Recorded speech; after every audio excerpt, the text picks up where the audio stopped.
Čaute ľudia, vyjadrenie k Tomášovi Polákovi. Tomáš, 2 dní naspäť som sa dozvedel jednu zásadnú informáciu, že údajne som mal pred rokom odmietnúť zmluvu od Kleše na fight proti môjmu bratovi.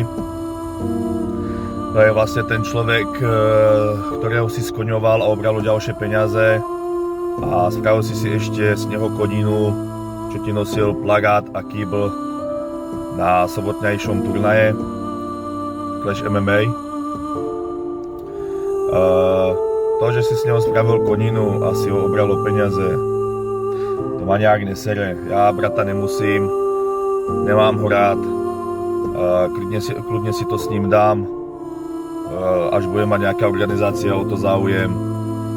Ale to, že mu dáš podpísať nejakú fiktívnu zmluvu, celú dobu ho krmíš, že má ísť so mnou do zápasu a vo finále tvrdíš môjmu bratovi, že ja som odmietol zápas, že som to nechcel podpísať, že som sa posral, tak za mňa si top košte na internete, na TikToku, na Facebooku, všade.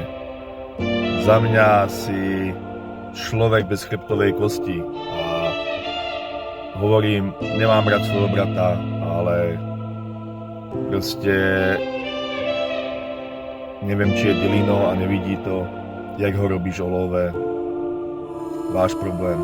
Pojebte sa obidvaja a bolo vidieť sobotu, ak si sa posral zo mňa.